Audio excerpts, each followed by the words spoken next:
আপনিও কি মাত্র 200 টাকায় কক্সবাজার যেতে চান? তাহলে এই ভিডিওটা শুধুমাত্র আপনার জন্য। এই ভিডিওতে আমি A to Z প্ল্যান বলে দিব কিভাবে আপনি মাত্র 200 টাকায় কক্সবাজার যেতে পারবেন।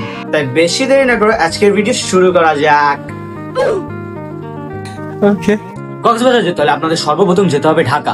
ওকে আমি যেহেতু খুলনায় থাকি তাই আমি খুলনা থেকে ঢাকার রুট প্ল্যানটা বলে দিই। সর্বপ্রথম আপনাদের ভোরবেলা ঢাকার যে ট্রেনটা আছে সেই ট্রেনটায় উঠে বাথরুমে লুকিয়ে পড়তে হবে। হয় বাথরুমে লুকাবেন নয় ছাদে উঠবেন, যে কোনো একটা করবেন যাতে টিটির সামনে আপনি না পড়েন।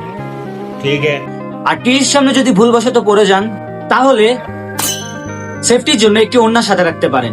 যখনই আপনি টিটির সামনে পড়বেন ঠিক তখনই ওড়নাটি পরে ব্যাস আপনার ফ্রিতে খুলনা থেকে ঢাকা যাওয়া কমপ্লিট। ওকে এবার যেহেতু ঢাকায় পৌঁছে গেছেন সেহেতু আপনাদের কাজ হবে ঢাকা থেকে চট্টগ্রামের বাস খোঁজা। তাই আপনারা ঢাকা থেকে চট্টগ্রামের বাস খুঁজবেন।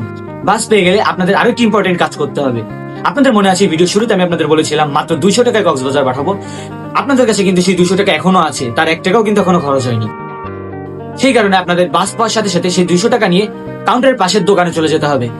দোকানে গিয়ে 200 টাকা চকলেট কিনে নেবেন এবং বাস ছাড়ার সাথে সাথে বাসে উঠে যাবেন এবং চকলেট বিক্রি করা শুরু করে দিবেন।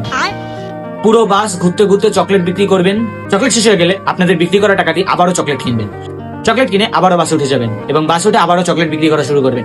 ব্যাস এভাবে চকলেট বিক্রি করতে করতে বাংলাদেশের যে কোনো প্রান্ত থেকে মাত্র 200 টাকায় কক্সবাজার পৌঁছে যেতে পারেন। ভিডিওটি ভালো লাগলে পেজটা ফলো দিয়ে পাশে থাকবেন। ইউটিউব থেকে দেখলে সাবস্ক্রাইব করবেন আর লাইক কমেন্ট করতে ভুলবেন না।